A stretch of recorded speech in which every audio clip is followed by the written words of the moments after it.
Hola, buenas tardes. ¿Aquí va bien? Hola, ¿qué tal? Hola. Bueno, aquí estamos. Bueno, ¿qué tal?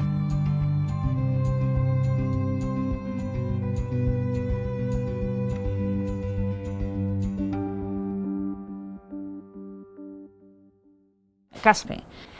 Bueno, yo me marché de Caspe con 18 años, pero estuve 18 años sin salir de allí. Eso a veces mis hijas me dicen, oye mamá, es que tú con 18 años te marchaste de tu casa, que era Caspe, me vine a estudiar a Zaragoza, dice, y a partir de ese momento ya no has vuelto a vivir en tu casa. Yo nací en Caspe en el año 1966, en la calle Huerta Herradura o Fireta, y por lo tanto mi relación es de nacimiento con Caspe. Soy hijo de Joaquín y María, mi madre se ha dedicado siempre a las labores domésticas y mi padre era metalúrgico. Mi padre, que era una persona muy emprendedora, una persona que le gustaba mucho estar con los pies en la tierra. Entre las multitud de cosas que hizo en aquella época de política y de no política fue embarcarse en un proyecto de unos terrenos que nadie quería, a orillas del pantano, la urbanización de los pescadores. Entonces se hicieron unos chalecitos muy modestos que la gente empezó a comprar. Mi padre creo que compró el chalet en el año 65 o 66, el 66 creo, y compró la parcela. Y terminaron de construir el chalet, la casa, en el año 68, que además coincidió con el nacimiento de mi hermana pequeña. Cuando esos chalecitos pequeños estuvieron hechos, pues nos pasábamos los veranos allí, los hijos de matrimonios jóvenes, que teníamos más o menos la misma edad, y el primero o segundo verano que estábamos pasando esas vacaciones de verano allí, pues apareció la familia de Fernando. Y lo que se decía, pues ha venido un psiquiatra de Zaragoza y se ha comprado un chalet, que además son muchos hermanos. Yo llevo viniendo aquí a Caspe prácticamente todos los fines de semana, de invierno, verano, primavera, otoño y todas las vacaciones de verano, los 3 meses que teníamos los niños antes de vacaciones de verano, pues desde que tengo 4 o 5 años. Para nosotros pescadores era el verano, era la piscina, era la bicicleta. Hemos sido siempre, digamos, muy asilvestrados, hemos vivido, pues ya te digo, en el agua, en el monte, en el campo, entrabas a casa a dormir, si es que venías a dormir, porque a veces te ibas de excursión, te ibas al monte, y nosotros hemos tenido experiencias que probablemente la mayor parte de mis compañeros, cuando yo estaba en Zaragoza en el colegio, pues normalmente no las tenían. Nosotros teníamos un grupo de amigos que jugábamos al fútbol y siempre había una disputa entre la gente de pescadores, la gente de Caspe. Hicimos un partidillo de fútbol en el campo de tierra que había y dentro de los de Caspe jugaba mi amigo Carlos Burillo y recuerdo que tuvo una lesión importante en la rodilla y fue Fernando Simón, que estaba ya entonces estudiando medicina, quien le atendió y con su 127 azul, que me acuerdo que era así el coche, fuimos al ambulatorio de Caspe para llevarle y que le atendiesen y que hiciesen una primera cura. Los Simones, vulgarmente se han llamado los Simones, al ser 6 hermanos, siempre en alguna de las pandillas que había de diferentes edades había un Simón. Cundían bastante por la zona donde salíamos, ¿no? Por la zona del Maravilla, la zona de la Divina. A partir de cierta edad nos lo pasábamos muy bien como enanos. Lourdes, la hermana de Fernando, se integró un poco en la pandilla nuestra y entonces pues salíamos y nos juntábamos y salíamos por ahí de fiesta y de ocio nocturno. Las fiestas de Caspe para mí han sido siempre muy divertidas. Me lo he pasado muy bien, hay montones de anécdotas. Recuerdo, novietas, amigos, de todo. En las fiestas de Caspe conocí a mi mujer. Ella no es de aquí, ella ha vivido casi siempre en Madrid, pero es de origen gallego. Pero tenía aquí unos primos y yo la conocí aquí en Caspe y desde entonces, desde hace ya muchos años. A finales de los años 80 nos conocimos y hasta ahora. Yo creo que Joaquín es más de la quinta de mi hermano pequeño. Entonces yo lo que conozco es Joaquín, pues como de niño, como de más amigo de mi hermano pequeño. Dimas coincidía más en edad conmigo y con Dimas coincidimos también con las salidas nocturnas en Caspe. O sea que Asir, aunque menos a nivel personal, pero a través de la familia pues sí también la conocía.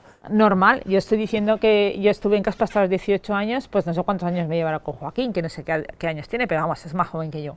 Entonces yo lo recuerdo de niño. Pero ya llegas al hospital y claro, que duda cabe, estás en el hospital clínico y tal, pues Joaquín, el neumólogo que es de Caspe. Cuando llegué al hospital en el año 2000, pues Sira ya trabajaba en el hospital clínico, en la unidad en el servicio de obstetricia y ginecología, y ya nos fuimos conociendo porque éramos profesionales del mismo hospital. Siempre que es el mismo pueblo, pues quieras que no, siempre te une un poquito más de vínculo y de amistad. Entonces, bueno, claro, neumólogos y ginecólogos pues no tenemos mucha relación en el hospital, por edad tampoco mucha relación, pero desde luego siempre Joaquín el de Caspe y Sira la de Caspe, o sea, el apellido siempre lo hemos tenido ahí presente. Pues mira, te digo la verdad, yo no tenía una vocación de médico muy clara, ¿no? Yo me gustaba mucho la biología, yo creo que la profesora de último año de COU nos inculcó muy bien la biología. Mi padre era médico, es psiquiatra, está retirado obviamente hace ya muchos años. En mi casa nunca se forzó a nadie a seguir los pasos del padre, de hecho soy el único de los 6 hermanos que soy médico. Cuando me fui a matricular en Zaragoza tenía dudas entre medicina, biología, pero resulta que biología no había en Zaragoza. Entonces yo creo que me dio un poco miedo irme a Madrid y lo que acabé es haciendo medicina, sin saber muy bien si me iba a gustar. Yo quería dedicarme a algo que fuera un trabajo que me gustara, pero que no fueran, por así decir, mis hobbies. Y decidí hacerme médico.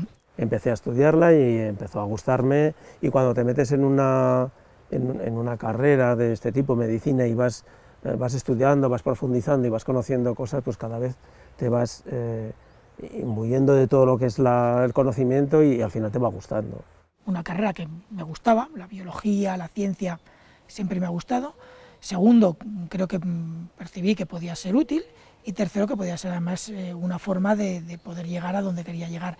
Y luego, aunque en casa no se fomentaba el que nadie fuera ni una cosa ni otra, pues mi padre me dijo, y quieras que no, me imagino que algo influiría en ello. Fernando y yo no es que coincidiéramos en medicina en el curso, sino que coincidimos en la clase, porque era Repo y Simón, y además hacíamos las pirolas juntos.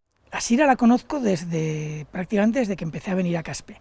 Hemos sido amigos desde muy pequeños, y luego en la carrera se reforzó mucho los lazos de amistad, porque allí, claro, ya vivíamos no solo en los días festivos, sino en todos los días. Estábamos en clase juntos, teníamos los mismos amigos, tuvimos muchísima relación. Teníamos un grupo que yo aprendí a jugar al mus con ese grupo, éramos 5 o 6 y siempre hacíamos las pirolas al mismo horario. Hemos mantenido la amistad, todo hay que decirlo. Y bueno, jugábamos al mus, nos íbamos a la casa andaluza, no sé si se acordará Fernando, a la casa andaluza a jugar al mus. Yo ya cuando estaba estudiando la carrera me apetecía trabajar en los países en desarrollo, echar una mano en donde más falta hacía, me apetecía, no porque fuera ni bueno ni malo, es porque me gustaba ese trabajo, no tiene nada que ver con tener buen corazón ni nada parecido, me gustaba ese trabajo y me gustaba. Durante el año siguiente a terminar mis estudios estuve formándome para ir a África en varios aspectos, hice diplomaturas en medicina tropical, hice cursos de laboratorio, estuve trabajando mucho en urgencias como voluntario, médico voluntario en urgencias, en cirugía general, en traumatología, etc. Estuve durante 1 año y pico muchas horas todos los días para irme a aportar algo y no a estar allí simplemente. Lo veías con cierto, o sea, a veces hasta incluso con envidia, mira qué bien que está en África haciendo cosas de labores humanitarias y tal, y nosotros todavía estábamos estudiando entonces la carrera de medicina. Estuve ya en Mozambique, estuve en Togo, estuve en Tanzania, estuve en Benín, estuve en algunos países trabajando muy duro y al final, los últimos años estuve ya en América Latina, unos meses en Ecuador y luego ya 3 años en Guatemala.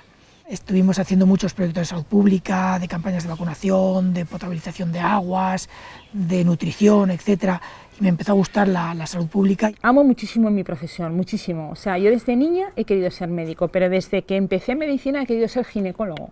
Y dentro de la ginecología había una vertiente más social o más política, que es la anticoncepción y la salud sexual y reproductiva.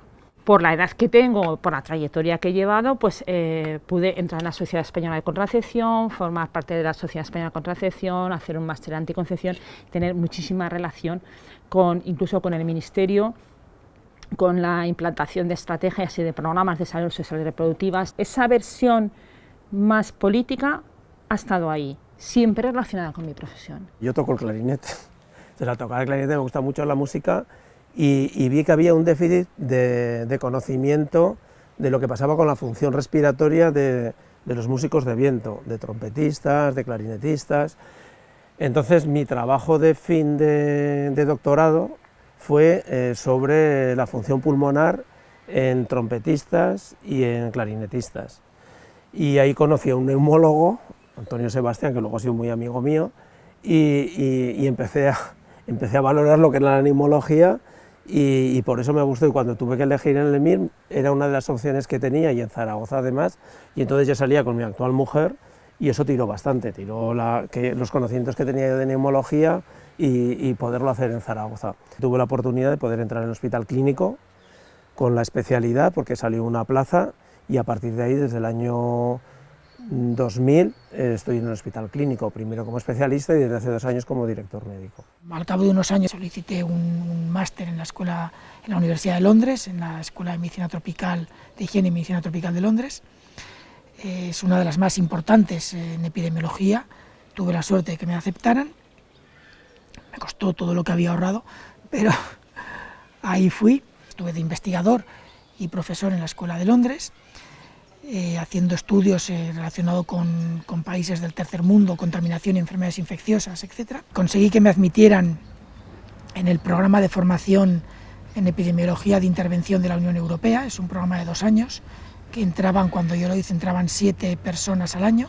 Trabajaba además en París, en el Instituto de Vigilancia Sanitaria de París, y de allí, después de, creo que eran como 14 años fuera de España, me volví ya para España. Esa vertiente más social y esas desigualdades que yo percibía en mi trabajo diario y que yo pensaba que tenía que corregir, fue lo que me hicieron plantear un programa de anticoncepción para todo Aragón, basado en mis contactos y en mis conocimientos de estrategias que se habían realizado en España, incluso en la Sociedad Europea de Contracepción.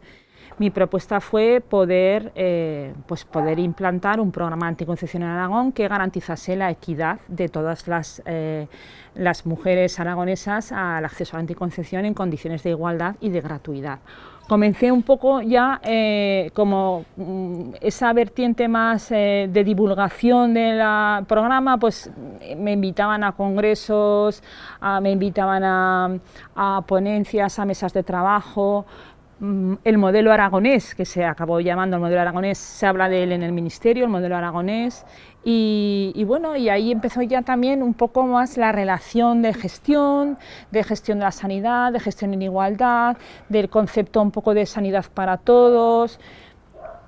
Al final todo acaba encajando, ¿no? La ginecología, esta versión más social de la ginecología, que es la anticoncepción, la equidad, meterte un poquito en lo que es la gestión, en las estrategias, en cómo funciona una consejería de sanidad, pero ahí quedó todo. O sea, yo nunca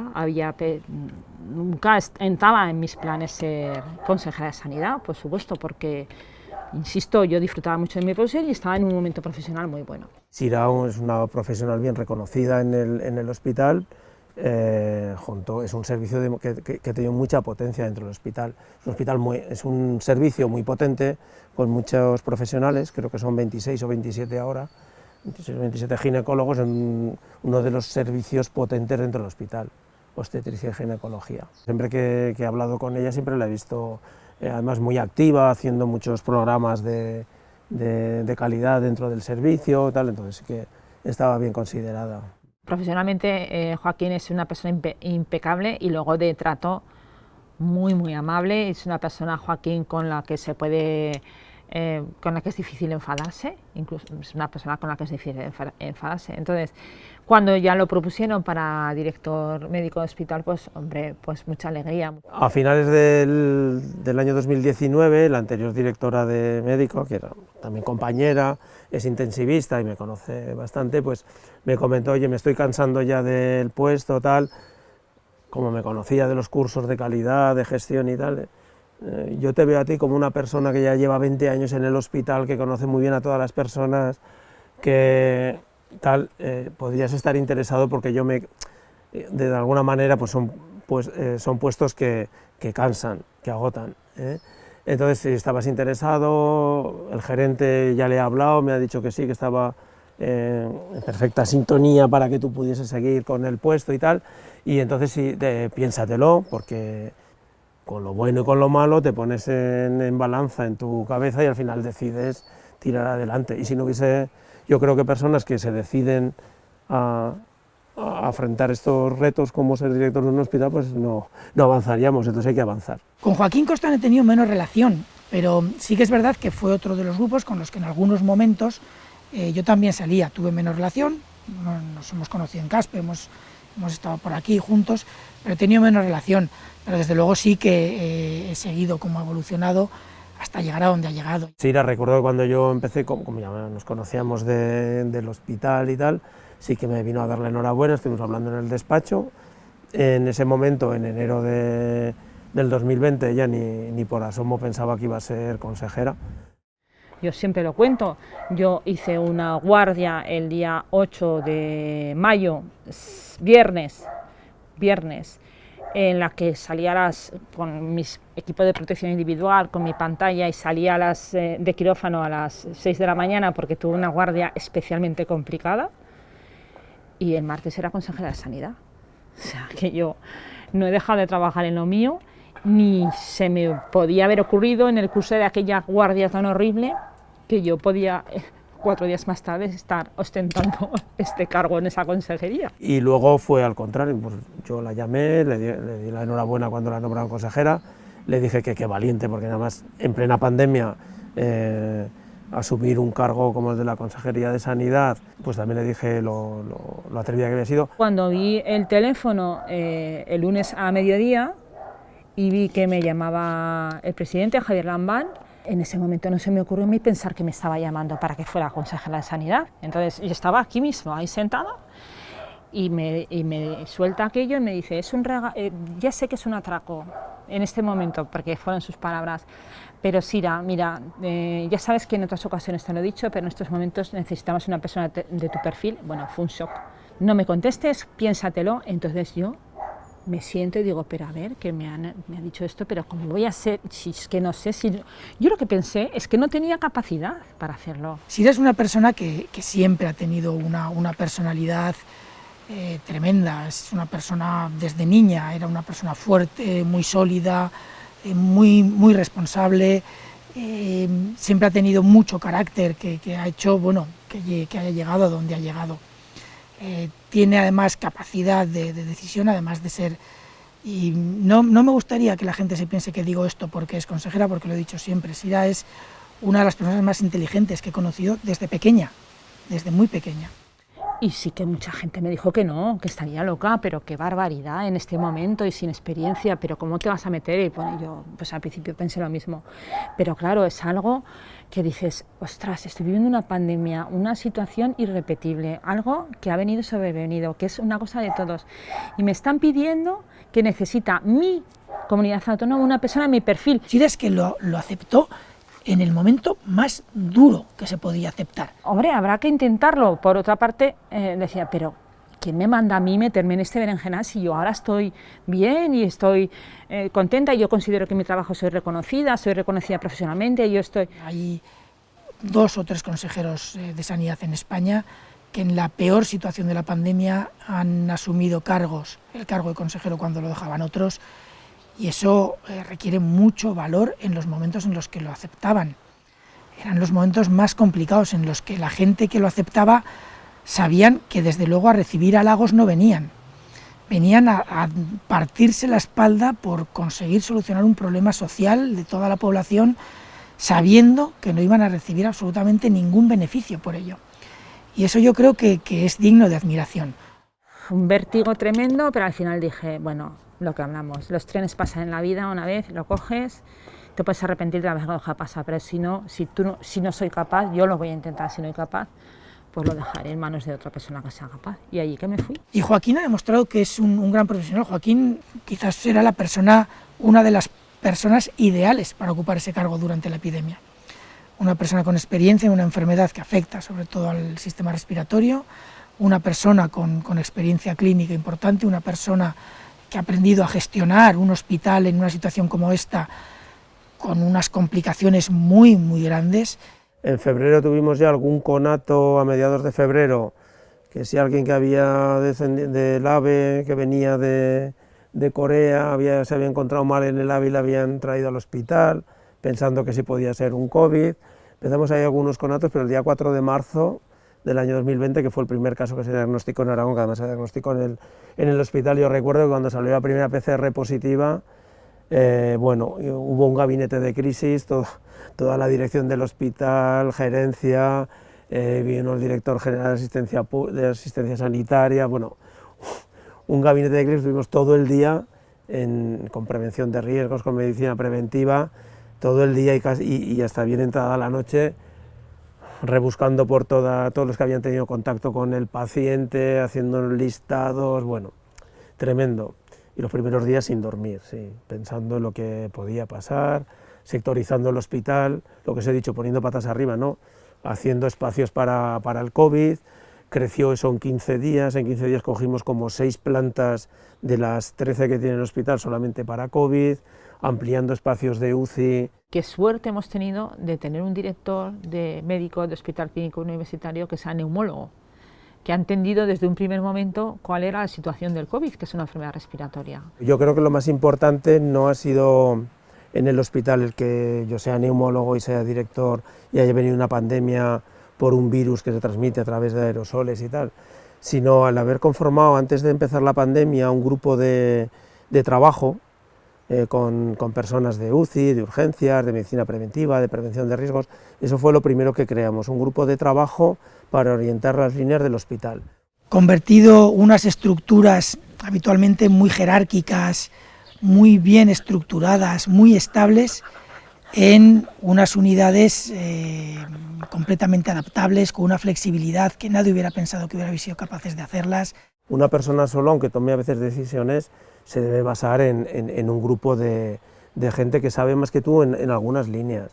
Uno no se puede creer el sabio de la neumología y porque una enfermedad sea respiratoria pensarse que eso lo sabe todo, porque hay otras muchas cosas. Yo estoy seguro que ha tenido mucho que ver los conocimientos de áreas de la sanidad que normalmente se trabaja poco con ellas. Riesgos laborales, medicina del trabajo, medicina preventiva y salud pública. Hice una foto a los que montan las tuberías de los oxígenos, del vacío, de gases, para montar más camas de UCI en lo que es la zona de reanimación de los quirófanos, tal. Entonces, la verdad es que esa primera oleada vi a la gente entusiasmada trabajando para poder dar atención a todo el mundo. Eso a lo mejor no se transmitió igual, no lo sé si se transmitió bien, pero la verdad es que ahí contento de pertenecer a una institución como en este caso el Hospital Clínico, que todo el mundo trabajó. La verdad es que se quedaron de madrugada trabajando, poniendo tuberías para que hubiese oxígeno en muchos sitios del hospital. Y luego la gente de la limpieza también pensaba, joder, la gente de la limpieza que entra a una habitación a limpiar y que ha habido un COVID, las narices que tiene para poder entrar y hacerlo, pero se apoyaron mucho con todo el personal sanitario, o sea, se vio ahí una especie de grupo de trabajo cohesionado muy, muy importante. España es un país radial. Somos 17 autonomías, pero todo lo que se mueve en España pasa por un punto nuclear central. Y eso es lo que cambia nuestra forma de nuestro riesgo a nivel nacional. El problema que teníamos es que no podías cerrar medio país. Si en España cerrabas algo, tienes que cerrarlo todo. En China, si cierran una provincia, tienen otras 30 que pueden apoyar. En Italia, cuando cerraron el norte, tenían el sur, que hasta cierto punto podría apoyar. En España, o lo cierras todo o no vale para nada. Al principio sabéis que no había muy claro la forma de transmisión, si por contacto, además de aerosoles, bueno, siempre se generan estas dudas, pero pues entonces había miedo, claro, la gente que estaba atendiendo a los pacientes también tenía miedo, pero también es cierto, yo como ahí quizás a lo mejor yo tenía más tranquilidad porque como neumólogo sí que pues he hecho broncoscopias, he manejado a pacientes con tuberculosis, con infecciones complejas, infecciones graves, irresistentes, multiresistentes, entonces sabes que si te proteges pues realmente no tienes por qué tener problema, pero es natural que la gente tuviese miedo ante algo desconocido y que no sabías cómo iba a evolucionar. Nosotros no estamos bloqueando la economía o la actividad o la sociedad en una parte del país. Si se bloqueaba, se tenía que bloquear en todo el país. Entonces son situaciones que dices, uff, ¿cómo hacemos esto, tío? ¿Cómo hacemos esto? Y es complicado, es duro. Desde salud pública dices, no, pues hay que cerrarlo. Pero, joder, entonces, ¿qué hacemos con la gente que necesita otros tratamientos? ¿Cómo hacemos con la gente que tiene que moverse? ¿Cómo hacemos? Es que no es... La sanidad también tiene que pensar en eso y no es fácil, ¿eh? Uf, no es fácil y es... acojona. Una infección vírica pues compleja, que luego producía una reacción inflamatoria a nivel pulmonar muy grave, con gente que luego se quedaba muy tocada, y con una mortalidad muy alta. Quizá una fecha de colapso que la recuerdo perfectamente es el 2 de abril del año 2020, que fue el pico de pacientes ingresados con ventilación mecánica. Estábamos utilizando ya todas las torres de anestesia que teníamos y todos los respiradores que había en la UCI. Todo eso se estaba utilizando, más donaciones de clínicas, y puedo contar una anécdota que igual os hace gracia, y es que tuvimos el respirador que nos donó la Plaza de Toros de La Muela, y era un respirador que estaba preparado para Julio Iglesias. Yo pensaba que ni loco a nadie se le iba a pasar por la cabeza cerrar el país entero. Esas decisiones, menos mal que las tenía que tomar yo, que las tuvo que tomar una persona como Fernando o relacionados con él, que si no, esas decisiones son muy difíciles de tomar. Y se hizo en un tiempo mucho más rápido, en 3-4 días. Se discutió, se valoró y se dijo, hay que hacerlo. Si no hubiese habido un confinamiento, por ejemplo, pues sabías que la infección sigue pululando y van incrementándose los casos. Puedo decir, con conocimiento de causa, que las decisiones que se han tomado nunca han estado mediatizadas por un interés político, sino única y exclusivamente por un interés de gestionar una pandemia y por un interés de preservar la salud. Eso nos ha ayudado mucho. Entonces he tenido la parte buena, que es el apoyo desde luego institucional, al igual que de otros consejeros, pero también sobre todo del presidente, el apoyo de los compañeros, que hemos sido un equipo desde el primer momento absolutamente cohesionados, y luego el apoyo del Ministerio, que también ha sido importante, con la figura de Fernando Simón en la cabeza. A veces ella decía, Fernando, déjame que me apoye en ti, pero lo cierto es que soy yo el que me apoyaba constantemente en ella. El verla cómo aguantaba todo, el ver la fortaleza con la que seguía asumiendo responsabilidades y decisiones dificilísimas. A mí me decía, pues yo no me puedo quedar atrás, tengo que seguir, tengo que aguantar como sea. Yo no sabía nada de la gestión de la sanidad en Aragón, ni del Departamento de Sanidad, salvo el COVID, porque lo había vivido y porque soy médico y porque soy ginecólogo. Entonces, donde mejor me sentía eran en las reuniones de COVID, porque eso yo lo manejaba. Fuera de esas reuniones COVID, que luego hemos hecho una cohesión tan grande de equipo, que se ha institucionalizado una reunión a las 9 de la mañana y que sigue hoy, todos los días, pues aparte de eso está todo lo demás. Está la cuestión política de gestionar una consejería y todo el resto de la sanidad de una comunidad autónoma. Todas las prestaciones, conciertos, presupuestos, infraestructuras, bueno, eso para mí casi ha sido más difícil. Entrábamos a trabajar entre 7 y 7 y media y nos íbamos a casa normalmente entre 11 y 12 de la noche, pero había días que nos íbamos a la 1 o a las 2 y a las 7 y 7 y media otra vez allí, todos los días, sábados y domingos incluidos. Fue un periodo, ¡joder, qué duro era! Sin apenas dormir, sin comer, porque no daba tiempo ni a comer ni a nada. Era brutal, yo estaba fundido, cada noche iba a casa y me caía así en la cama, ¡bom!, muerto, me levantaba como podía, me iba otra vez al ministerio, caía muerto, yo estaba derrotado. Por las noches cuando me iba al ministerio apenas tenía fuerza para girar la llave de la moto y llegar a casa. Vertiginoso, como una montaña rusa desde el punto de vista emocional, de estar una tarde completa llorando, mucho trabajo, mucho estudio y luego también de alguna frustración, porque te das cuenta que no todo lo que tú quieres hacer se puede hacer. Hemos pasado momentos difíciles, conflictos con algunos sectores, hemos tenido que tomar medidas muy duras para la sociedad o para algunos sectores, con el sector de hostelería, con el sector de los gimnasios, con los comercios. Recuerdo con mucha tristeza, mucho agobio las navidades con el sector de la nieve, cuando había que hacer confinamientos perimetrales de las provincias, de las comunidades autónomas, cuando reducíamos la movilidad. Todo eran decisiones muy difíciles y con mucha carga emocional. Ha habido dramas humanos con el COVID y dramas también, me imagino, que económicos habrá habido. A nivel político yo me ponía un poco encendido cuando un partido contra otro se echaban en cara algo. Es que delante de una pandemia yo creo que no hay colores políticos ni nada, sino que hay que luchar todos juntos. Crítica es normal, tiene que haberla, hay cosas, no todo se hace bien y tenemos que aprender y tenemos que tener gente que nos recuerde, oye, que esto es mejorable, pues lo intentamos mejorar, tiene que haberla. La inmensa mayoría de las ruedas de prensa que he dado han sido para dar malas noticias y para hacer restricciones. Y tengo que decir que en un par de ocasiones no pude salir a dar la rueda de prensa el día que tenía que darla, en el momento que tenía que darla. Ha habido momentos muy duros. A lo mejor la gente no lo ha percibido, pero detrás de esas cámaras y de esas decisiones hay mucho sufrimiento también particular y mucha cuestión emocional. Opiniones tiene que haber. Ahora, lo que yo creo es que las opiniones se pueden expresar con educación o se pueden expresar como un cafre. Yo prefiero los que las expresan con educación, pero cada uno tiene derecho a expresarlas como le dé la gana. Siempre he sido muy conciliadora, he intentado ser conciliadora y explicar las cosas y reunirme las veces que hiciera falta.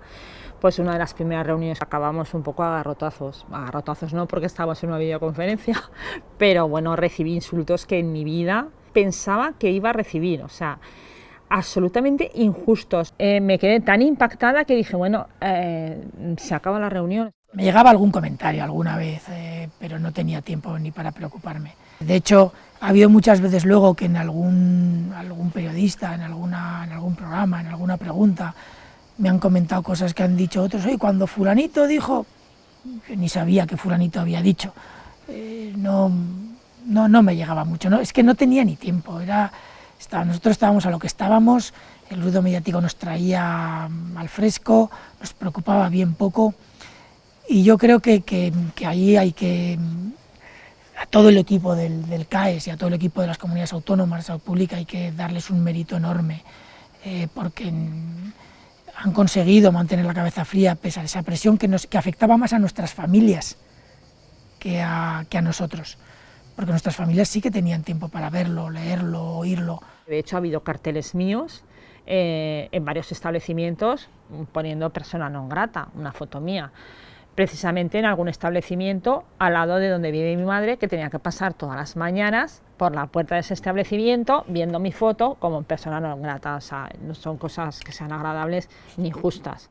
Yo creo que ha habido también pandemia de información y las redes sociales, todos los sistemas que tenemos ahora de información han generado una información transversal que no era como antes piramidal, que era desde el que decía las cosas al siguiente y al siguiente. Aquí ha habido mucha información transversal. Una de las primeras veces que se pudo salir en la hostelería, salí con una pareja, amigos míos, a un restaurante de aquí al lado, a una terraza un sábado y nos pedimos una paella.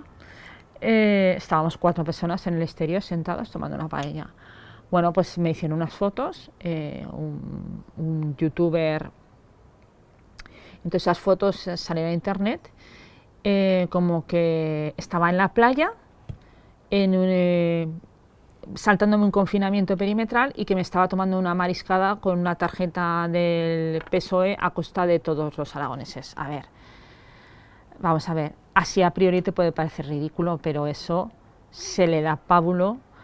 Y tuve que ver mi imagen expuesta de forma pública en las redes con esos comentarios tan injustos con mentiras, y en los comentarios que la gente decía en el interior había cosas verdaderamente graves, hirientes, ya no solo referidas a mí, sino incluso a mi familia. No todo vale, o sea, no se puede mentir, no se puede herir a personas mintiendo, herir a familias completas, meterse con determinadas sustancias y bueno, pues esas cosas te duelen. Todo el mundo habla de los ataques, pero nadie habla de todos los apoyos que hemos recibido. Si alguien se pone a hacer una revisión real de todos los medios, yo estoy seguro que hay, pero con mucha diferencia, mucho más apoyo que crítica. En términos generales, tengo que decir que la gente conmigo ha sido amable. Agradezco mucho a todo el mundo que me apoya, me da felicitaciones, me da una palmada por la espalda, me dice muy bien Simón, no sé qué. Son muchos más que los, ya te digo, 2, 3 quizás, que se han sido desagradables. Hay otra cosa que yo he aprendido en estos 2 años, que es, bueno, he aprendido, no lo he aprendido, sino que me he dado cuenta que hay que aprenderlo, que es la gestión de la información. Me preocupa que nos sigamos centrando única y exclusivamente en nuestro componente técnico. Yo soy epidemiólogo, yo sé de epidemiología, yo no sé ni de comunicación, no tengo redes sociales, no sé cómo funciona la comunicación. Voy a poner un ejemplo. Una persona pidió equivocadamente unos guantes de vinilo de tal talla y de tal color. Las peticiones están regladas a través de un sistema de peticiones. Si no lo haces bien, te contesta el sistema como que no hay guantes, pero no hay guantes de esa talla, de esa textura y de ese color. No quiere decir que no haya guantes, pero si esa persona en WhatsApp pone no hay guantes en el hospital clínico, eso corre como la pólvora, aparece un periodista que pone en el periódico no hay guantes. Necesitamos que a los equipos de salud pública se les asocien gente que maneje y gestione bien la información, no que la dé. Darla la puedo dar yo, pero que sepan dónde, cuándo, cómo, con qué tono, con qué frecuencia, con qué velocidad, a quién hay que responderle y a quién hay que pasar de él. Esa gestión de la información ha sido tremenda, a veces positiva, pero otras veces negativa. Que ha habido cosas que a mí no me ha gustado.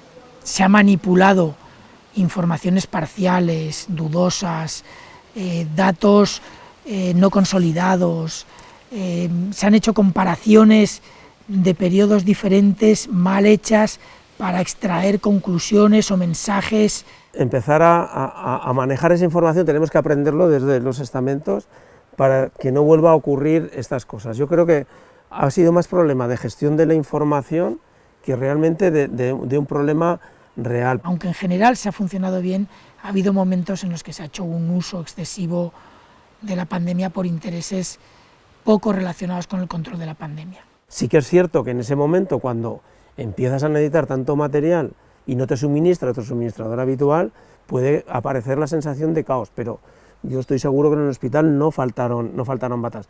Y teníamos plan A, plan B, plan C. A lo mejor también tenemos parte de culpa nosotros, porque no hemos sabido poner en valor el trabajo que estamos haciendo, o a lo mejor la sociedad no lo ha querido ver, o no hemos sabido transmitir eso de, oye, yo estoy aquí para aportar, no estoy aquí porque esto me esté proporcionando a mí satisfacciones personales o particulares, sino estoy aquí porque tengo un compromiso con esta sociedad y lo que quiero es aportar. A lo mejor no hemos sabido tampoco transmitir eso. No me ha gustado que algunos de los mensajes que se han dado desde Sanidad, desde cualquier estamento de sanidad, se hayan utilizado como triunfos, o al revés. O sea, cuando desde salud a veces hacemos las cosas, damos mensajes con muchísima prudencia, mucho cuidado, diciendo, bueno, esto se va a poder hacer, pero cuidado, queda todavía mucho, que en otros foros los mensajes se trastoquen magnificando la parte que no nos interesa magnificar, y que se haga en ambos sentidos, y ambos grupos, y esas cosas no me han gustado, y eso desgraciadamente yo creo que viene de los últimos años, de nuestra forma de funcionar en España, en la confrontación que hay en España permanente desde hace ya varios años, que yo creo que no ha ayudado en nada. La vacunación ha sido la solución, pero es que yo creo que no somos conscientes realmente de cuánto beneficio ha traído la vacunación. No creo que seamos conscientes hasta que no veamos números. Por cada 70 personas que se vacunaron durante el periodo de la de la puesta de vacunas en las residencias, se salvaba una vida. O sea, cada 70 personas que se vacunaban salvaron una vida. 1 millón de aragoneses vacunados con pauta completa, 1.300 muertes evitadas. Debemos ser conscientes que este virus viene para quedarse durante mucho tiempo. Esta pandemia va a hacer que los gobiernos entiendan lo que es la salud en un mundo globalizado. No puede ser que dependamos de otro país completa y exclusivamente y que todo el mundo dependa de él. Tenemos que dejar de ser tan dependientes de países únicos. Habrá que replantear a lo mejor las relaciones internacionales y también la industria de cada país a lo que se debe dedicar. En situaciones particulares, a lo mejor hay que tener una capacidad mínima de producción, aunque sea un poco más cara. Y todo esto yo creo que los países lo hemos entendido. Nos tenemos que replantear un poco lo que ha pasado para estar preparados, que ahora ha venido de verdad y hemos sabido lo que puede ocurrir en una siguiente pandemia. Si dentro de 20, 30, 50 años tenemos otra epidemia, otra pandemia, el impacto, el número de casos y el número de muertos será menor que el de esta. Pero estoy seguro que la percepción social del impacto será igual o mayor. Y es normal porque evolucionamos, nos desarrollamos, por lo tanto la población tiene que ser cada vez más intolerante a estas cosas. ¿Qué pasará en el futuro? Pues se quedará seguramente como una enfermedad estacional. La mascarilla yo creo que se va a quedar bastante tiempo, sobre todo cuando estemos en espacios cerrados va a ser un poquito necesario. Aunque aún nos queda una deuda, que es encontrar un retroviral para que la enfermedad no progrese. Eso es lo que nos falta todavía y donde se está investigando. En la valoración de si lo hemos hecho mejor o peor que otros, no hay más que ver las cifras y se tira. Lo hemos hecho todos lo mejor que hemos podido. Esto no ha sido una cuestión de 2, 3, 4, es una cuestión colectiva. Y yo creo que la mayor parte de la población ha hecho todo lo que ha podido porque esto fuera bien. Habrá quien lo haga porque ha mejorado como persona, habrá quien lo haga por puro interés egoísta, pero lo harán. Yo a Fernando le preguntaría si dentro de toda la comunicación que tuvo con todos los medios y toda la situación mediática que su puesto conlleva, se hubiese modificado la forma de informar de todo lo que iba pasando, si se arrepiente de algo. Mira, los aspectos propios técnicos, los que yo se supone que tengo que controlar, más o menos los manejaría parecido, con más conocimiento. Sí que tendríamos equipos más multidisciplinares, llevamos mucho tiempo queriéndolos tener, pero no es fácil integrar equipos con culturas diferentes, de orígenes diferentes, pero sí que estoy seguro que en áreas que no son, digamos, mi profesión, pero de las que sí que he aprendido mucho durante esta pandemia, sí que estoy seguro que opinaría más si volviera a pasar. En concreto me estoy refiriendo, por ejemplo, a comunicación. Creo que intentaría tener un poco más de peso en los aspectos estratégicos de comunicación. Obviamente el darle el contenido lo tiene que dar quien lo tenga que dar. En unos casos soy yo, en otros casos es un virólogo, en otros casos es un ingeniero, en otros casos será quien sea. Pero en la parte estratégica yo creo que sí que entraría más. Hay cosas que se han hecho muy bien, pero también hay cosas que yo, desde mi opinión, y es una opinión personal obviamente, creo que se podían haber hecho de otra manera. No sé si mejor o peor, pero sí de otra manera. Yo creo que en algunos aspectos de ese estilo sí que opinaría más. ¿Me ha cambiado como persona? Pues sí, mi familia dice que sí, pero espero que tampoco me haya cambiado mucho, porque yo creo que ya tengo una edad en la que los cambios siempre son moderados. Como persona no me ha cambiado, lo que sí quizá me ha cambiado la parte de dirección en el manejo de grupos humanos. ¿Quién nos iba a decir a nosotros en aquella época, cuando estábamos viviendo aquello y tal, que luego nos íbamos a ver envueltos en una gestión de una pandemia? O sea, es que es como un poco surrealista. Me imagino que tendré que esperar a que la gente se olvide un poco de mí para tener una vida normal, como la que a mí me gusta. Contar un chiste y que nadie le llame la atención y que nadie diga Fernando si me lo ha contado un chiste, decir una barbaridad y que no sea la noticia del mundo.